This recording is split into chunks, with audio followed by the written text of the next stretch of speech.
మీరు రైటర్గా ఉన్నప్పుడు మీరు రాసిన ఒక సీన్ డైరెక్టర్ మేకింగ్ వల్ల కిల్ అయిపోయిన సందర్భము మీరు అది చూసి తట్టుకోలేక నేను ఏం రాశాను ఇది ఏం తీస్తున్నాడు అనే ఫీల్ ఎప్పుడైనా మీకు వచ్చిందా? నేను ఎప్పుడు ఫేస్ చేయలేదండి. అది బేసిక్గా ఏంటంటే మనకు ఒక జడ్జిమెంట్ ఉంటుంది. సో నేను ఎప్పుడు ఒకటి బిలీవ్ చేస్తాను, రైటర్గా ఉంటే రైటర్గా ఉండాలి, డైరెక్టర్గా ఉంటే డైరెక్టర్గా ఉండాలి. రైటర్ డైరెక్టర్గా ఉండకూడదు. ఓకే, ఉంటే స్పాయిల్ అయిపోద్ది, ఏదో ఒకరి జడ్జిమెంట్ మీద వెళ్ళిపోవాలి. సో నేను రైటర్గా ఉన్నాను, నేను ఆ డైరెక్టర్ని బిలీవ్ చేసి వెళ్ళాను. సో మ్యాక్సిమం ఏదన్నా ఉంటే ఒక ఎడ్జ్కి ఫైట్ చేస్తా. సో ఇది ఉంటే బాగుంటుంది సార్, ఇది ఉంటే బాగుంటుంది సార్, ప్రెషర్ చేయం. ఓకే, ఏమో ఆయనదే రైట్ అవ్వచ్చేమో, రేపు పొద్దున్న నేను చెప్పింది రాంగ్ వచ్చేమో. సో డైరెక్టర్గా ఇంకొక విషయం నేను ఏం బిలీవ్ చేస్తానంటే, ఒక సినిమా సక్సెస్కి ఫెయిల్యూర్కి కేర్ ఆఫ్ అడ్రస్ డైరెక్టర్. రేపు ఆ సినిమా పోతే రైటర్కి ఇంకో 4 సినిమాలు రాసుకోవచ్చు, బట్ డైరెక్టర్కి ఆ సినిమానే లాస్ట్. ఆ సినిమా పోయినా అన్నా ఆ డైరెక్టరే బ్లేమే తీసుకోవాలి. సో కాబట్టి నేను చేసే ఒక దీనివల్ల అతని కెరీర్ నేను రిస్క్లో పడేయకూడదు. మేబీ నాది రైట్ ఉండొచ్చు, అతని రాంగ్ ఉండొచ్చు, అతన్నే తీసుకొని ఆ క్రెడిట్. రేపు పొద్దున్న నా వల్ల చూసావా నువ్వు చెప్పిన సీన్ నేను తీయడం వల్ల ఇది పోయింది, లేకపోతే నువ్వు చెప్పింది నేను నమ్మి చేయడం వల్ల ఇది పోయింది అని చెప్పి దీన్ని మనం ఎప్పుడు రైటర్గా ఇన్సిస్ట్ చేయకూడదని నమ్ముతాను నేను పనిచేసిన ఏ డైరెక్టర్తో కూడా ఆ డైరెక్టర్కి ఏం కావాలో ట్రై చేస్తాను. దాంట్లో ఏది ఎంతవరకు బాగుంటుందో బ్యాలెన్స్ చేయగలం అది నేను ట్రై చేస్తాను. సో నేను రైటర్గా ఉన్న అన్ని సినిమాలకి నేను అలాగే వర్క్ చేశాను. ఇన్ఫ్యాక్ట్ నేను డైరెక్టర్గా అయ్యాక కూడా వన్స్ స్పాట్కి వెళ్ళే ముందు వరకే రైటర్ని. అక్కడికి వెళ్తే స్పాట్కి వెళ్తే నిర్దాక్షిణ్యంగా ఆ సీన్ లెంత్లు ఉన్నా, తీసేయాలన్నా, పంచులు మార్చాలన్నా యాజ్ ఎ డైరెక్టర్గా నేను ఆ లిబర్టీ తీసుకుని వెళ్ళిపోతాను. ఓకే ఓకే ఓకే ఓకే అంటే మీరు రాసింది ఓకే, వాళ్ళ ఇష్టం తగ్గట్టు తీయండి అన్న మీ ఉద్దేశం మంచిదే, ఓకే. బట్ ఎంత తీసినా ఆ సినిమా హిట్ ఫ్లాప్తో సంబంధం లేకుండా మీకంటే ఒక టేస్ట్ ఉంటుంది, అరే ఇది ఇంకా ఇలా తీసుంటే బాగుండేది అని మీ మనసుకు అయితే ఒకటి అనిపిస్తుంటుంది. అలా ఎప్పుడైనా అనిపించిందా అని అంటున్నాను నేను. నేను హ్యాపీగా అనే సినిమా చేశాను వరుణ్ సందేశ్తో. సో బేసిక్గా దానికి తమిళ్ డైరెక్టర్ శరణ్ అని చేశాడు. Okay okay. సో మేబీ బేసిక్గా అతను తమిళ్ డైరెక్టర్ అవటం వల్ల నేను దాంట్లో కొంచెం కామెడీ టైమింగ్ ఒక టైప్ రాశాను. సో ఆ సినిమా మేబీ ఇంకొంచెం బెటర్గా వర్క్ అయి ఉండొచ్చేమో నా ఫీలింగ్. దానికి ఏంటి డైలాగ్స్? దానికి డైలాగ్ రైటర్గా వర్క్ చేశాను. అది ఎవరికి తెలియదు, 2010లో వచ్చింది అది, హ్యాపీ కానీ. సో అది ఆడలేదు యాక్చువల్గా సినిమా. ఆ సినిమాలో కొంచెం కామెడీ టైమింగ్ అది కొంచెం వేరేగా ట్రై చేశాను, చిన్న చిన్న పంచులు గించులు. బట్ మేబీ తనకి లాంగ్వేజ్ మీద గ్రిప్ లేకపోవటం డైరెక్టర్కి. సో మనం ఆ చిన్న నాన్స్ ఇంకా ఆ సినిమాలో కొంచెం తెలిసిందేమో అనిపించింది. నేను చేసిన అన్ని సినిమాల్లో మీరు అడిగారు కాబట్టి పిక్ చేస్తే అది చేయాలి. ఓకే, అంటే నేను ఏదేంటంటే అలా అక్కడ కిల్ అయిన సీన్స్ ఏవైనా మళ్ళీ రీప్రొడ్యూస్ చేసిన సందర్భాలు ఉన్నాయా? మళ్ళీ మీ రైటింగ్లో నెక్స్ట్ సినిమాలు మీరు డైరెక్షన్ చేస్తున్నప్పుడు అట్లా అంటే నేను డైలాగ్ టైం అక్కడ ఫెయిల్ అయిన సీన్ ఏదో మళ్ళీ దాన్ని కొంచెం రిపేర్ చేసి మన డైరెక్షన్ అంటారా? ఆ ఛాన్స్ ఎప్పుడు రాలేదండి. ఎందుకంటే నేను చేసిన సినిమాలన్నీ జోనర్స్ వేరు, నేను చేస్తున్న సినిమాలు కూడా వేరే. అంటే ఒకటే టైప్ ఆఫ్ ఫిల్మ్ నేను ఎక్కడ చేయలేదు. నేను రైటింగ్ చేసిన సినిమా జోనర్లో అదే జోనర్లో నేను చేస్తుంటే మేబీ అది మీరు అడిగిన దానికి లింక్ దొరుకుండేది. బట్ ఎక్కడ కూడా ఆ సిమిలర్ సినిమా నేను చేయలేకపోయాను. ఓకే ఓకే, ఆ ఛాన్స్ ఎక్కడ రాలా. బట్ మేబీ ఒకటి ఆగడు సినిమాకి సెకండ్ హాఫ్ మీద చిన్న డిస్కషన్ జరిగింది వైట్ల గారితో. నేను అప్పుడు పటాస్ సినిమా జరుగుతుండేది నాది. నేను Pataas type of second half వెళ్దామా అని చెప్దాం అనుకొని నేను ప్రిపేర్ అయ్యాను అప్పుడు సెకండ్ హాఫ్ మీరు ఆగడు చూస్తే అది ఎంటర్టైన్మెంట్ వేలో వెళ్ళింది. మీకు పటాస్ సెకండ్ హాఫ్ చూస్తే ఎమోషనల్ అండ్ హీరోయిజంతో వెళ్ళింది. సో అట్లా చెప్దామా అనుకున్నాను నేను, ఎందుకంటే నా డైరెక్షన్ సినిమా ఇది. అట్ ది సేమ్ టైం అది సీను వైట్ల గారు బిలీవ్ చేసిన ఫార్మెట్ అది. సో ఆ చిన్న దీంట్లో కన్ఫ్యూజ్ అయ్యి నేను చెప్దాం అనుకునే లోపు వైట్ల గారు ఏంటంటే అది సెకండ్ హాఫ్ కూడా స్టార్ట్ చేసేసాం, వర్క్ స్టార్ట్ చేసాక ఆయన కూడా ఆ ఫార్మెట్కే వెళ్దాం అని చెప్పడంతో మేము అదే బిలీవ్ చేసి వర్క్ చేసాం ఆ సినిమాకి. సో మేబీ నేను ఒకవేళ ఆయనతో డిస్కస్ చేసి ఉన్నా, నేను ఓపెన్ అయి ఉన్నా, మేబీ పటాస్ సెకండ్ హాఫ్ ఆగడేదేమో అది తెలియలా. అంటే ఆ టైం లేకపోవటం, బేసిక్గా ఆ స్క్రిప్టింగ్లోకి కొంచెం స్పీడ్గా వెళ్ళిపోయాం.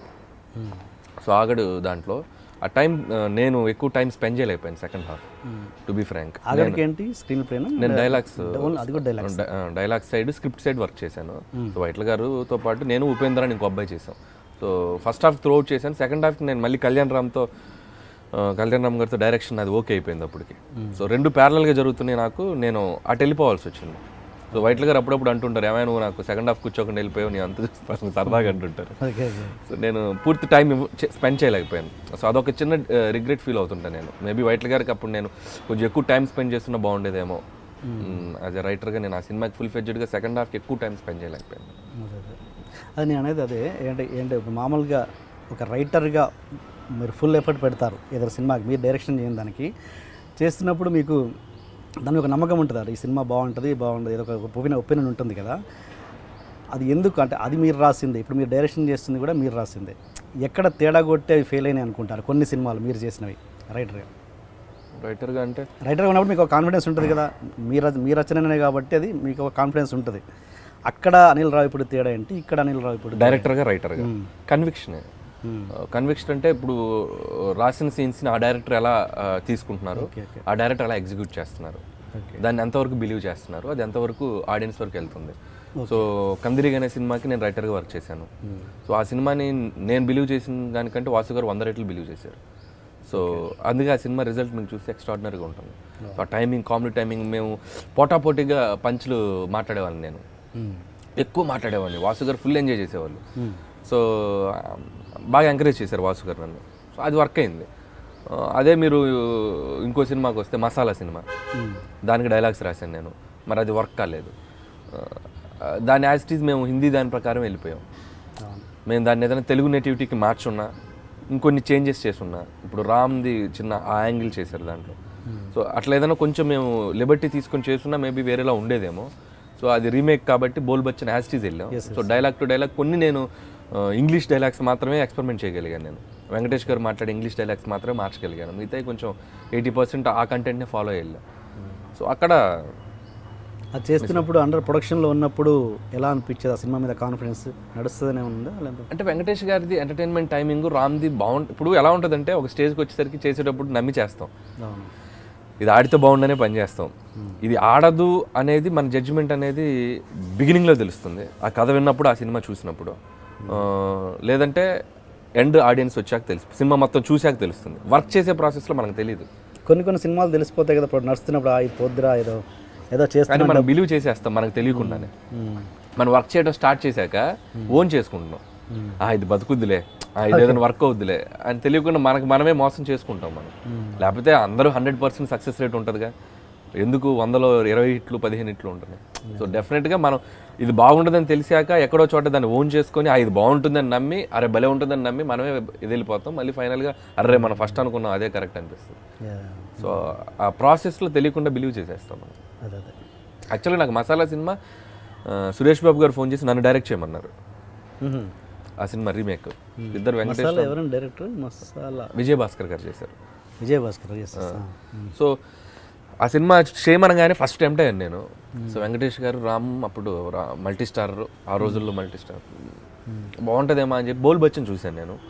బోల్ బచ్చన్ చూశాక నాకు అనిపించింది ఏంటంటే, నా ఫస్ట్ ఫిల్మ్ డెబ్యూ, నేను అలాంటి కంటెంట్ వెళ్ళకూడదని నేను ఫిక్స్ అయ్యాను. అంటే కామెడీ ఇది చెయ్యాలి, బట్ నాకేంటంటే ఒక యాక్షన్ టింజ్తో వెళ్దాం అనేది నా కోరిక. ఈ విషయం విజయ్ భాస్కర్ గారు తెలుసా మిమ్మల్ని అప్రోచ్ అయ్యారని? అంటే తెలిసి ఉండకపోవచ్చు మేబీ. నాకు సురేష్ బాబు గారు పర్సనల్గా కాల్ చేసి మాట్లాడారు. రవికిషోర్ గారికి తెలుసు అనుకుంటా. సో మ్యాక్స్ అప్పుడు ఆ తర్వాత ఇక భాస్కర్ గారిని అప్రోచ్ అయ్యాక నేను రవికిషోర్ గారు నాకు బాగా యాక్సెస్. ఆయనకంటే ముందు మిమ్మల్ని ఆయనకంటే ముందు విజయ్ భాస్కర్ గారు రాక ముందు, ఆ తర్వాత భాస్కర్ గారు హ్యాండ్ ఓవర్ చేసుకున్నారు. సో అండ్ వాళ్ళతో ఇప్పుడు మీరు వర్క్ చేసిన రైటర్గా వర్క్ చేసిన డైరెక్టర్స్తో ఇప్పుడు వాళ్ళ రియాక్షన్ ఎలా ఉంటుంది? లైక్ శ్రీను వైట్ల గారు కావచ్చు, ఇంకెవరైనా కావచ్చు, ఎలా ఉంటుంది? ఇప్పుడు ఏంటి అనిల్ సడన్గా స్టార్ అయిపోయాడు, ఎలా ఉంటుంది reaction? They are very happy అండి. నేను ఒక 1.5 year బ్యాక్ శ్రీను వైట్ల గారిని కలిసాను, అంటే ఆఫ్టర్ రాజా ది గ్రేట్ కలిశాను, ఓ పార్టీలో కలిశాను. They felt very happy. నా చేయి పట్టుకొని చాలా క్లోజ్గా హ్యాపీగా మాట్లాడారు. ఎక్కడా కూడా ఇది లేదు, ఎందుకంటే వాళ్ళందరికీ నేనేంటో తెలుసు. సో నా పని అంటే నేను చూసుకొని వెళ్తా. సో వైట్ల గారి దగ్గరికి నుంచి మాట్లాడాక వెళ్ళి వైట్ల గారి గురించి బ్యాడ్గా మాట్లాడటం, లేకపోతే ఈ డైరెక్టర్ దగ్గరికి వెళ్ళి ఆర్డర్ బ్యాడ్గా మాట్లాడటం, అసలు ఇది తెలియదు నాకు. సో స్ట్రైట్ ఆన్ వెళ్ళామా, మన పని చూసుకున్నామా, ఇంటికి వెళ్ళిపోయామా. సో ఈ 10 ఏళ్ళుగా నాకు తెలిసిన పని అదే. నాకు వెళ్ళిపోయి ఈవినింగ్స్ ఎవరితో కూర్చొని టైం స్పెండ్ చేయను, నాకు తెలియదు, వేరే వరల్డ్ తెలియదు. సో అందుకని నాకు వాళ్ళకి ఇప్పుడు సపోజ్ అనిల్ మీ గురించి ఇలా అన్నారంట సీన్ గారు అని ఆయనకు తెలిసింది అనుకోండి, వీడికి బాగా ఎక్కువైంది, వీడు 3 హిట్లు కొట్టాడు కదా అని తెలియకుండా ఒక చిన్న నెగిటివ్ యాంగిల్ ఆయనకు జనరేట్ అవుద్ది. నేను ఎక్కడికి వెళ్ళినా సీన్ గారి గురించి పాజిటివ్గానే మాట్లాడతాను. ఇన్ఫ్యాక్ట్ నేను చాలా ఇంట్రెస్ట్తో చెప్పాను, ఆయనతో పనిచేశాక ఎంటర్టైన్మెంట్ టైమింగ్ నేను కొంచెం డెవలప్ చేసుకున్నాను ఆగడుకు పనిచేసేటప్పుడు. ఆయన ఒక టిపికల్ టైమింగ్ ఉంటుంది. సో నేను పనిచేసిన అందరి దగ్గర ఎంతో కొంత నేను ఒక 1%, 5%, 10% నేర్చుకున్నాను. సో ఇవన్నీ నేను బిఫోర్ డైరెక్టర్గా అవ్వకముందు పనిచేసిన డైరెక్టర్స్ వీళ్ళందరూ. సో ఎప్పుడు ఆ పాజిటివ్ రిలేషన్ ఉంటుంది నాకు ప్రతి డైరెక్టర్తో కూడా. ఈవెన్ వాసు గారు, కందిరేగ వాసు గారు, సినిమా రిలీజ్ అయిన మార్నింగ్ షో ఫస్ట్ మెసేజ్ ఆయనదే వస్తుంది నాకు. నంబర్ ఫస్ట్ మెసేజ్, అనిల్ పెద్ద హిట్ కొట్టావు. ఇదే ప్రతి సినిమాకి ఇదే మెసేజ్ వస్తుంది. I'm so happy.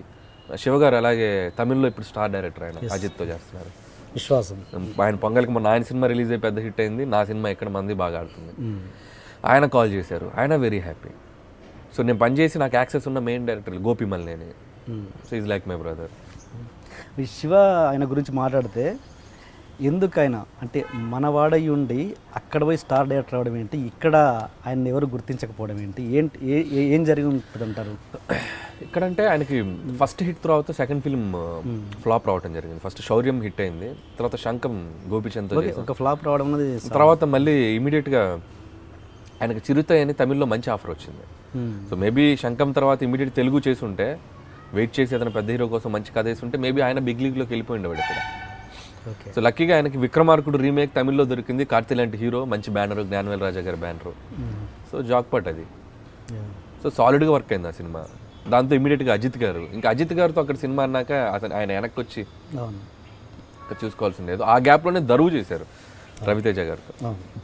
అది కూడా కొంచెం యావరేజ్గా ఇదైంది. అది కూడా బ్లాస్టింగ్ హిట్ కాల, ఒక సూపర్ హిట్ కాల. అందుకని మేబీ ఆయన తెలుగులో ఎక్కువ సినిమాలు చేయలేదేమో. డిపెండ్స్ అపాన్ సక్సెసే కదండి ఇక్కడ సినిమా, ఎవరైనా ఇవ్వాలన్నా చేయాలన్నా. సో తమిళ్లో ఆయన అనుకున్న ఇక్కడ కంటే అక్కడ తమిళ్లో పెద్ద హిట్లు వచ్చినాయి ఆయనకి. So back to back Siruthai, Veeram, Vivegam, 3 హిట్లు బ్యాక్ టు బ్యాక్ కొట్టారు. సో దాంతో విశ్వాసం, తర్వాత మధ్యలో ఏదో ఒక్క సినిమా యావరేజ్ అయింది వివేగం. సో దాంతో ఈ బికమ్ స్టార్. మీరు ఇప్పుడిప్పుడే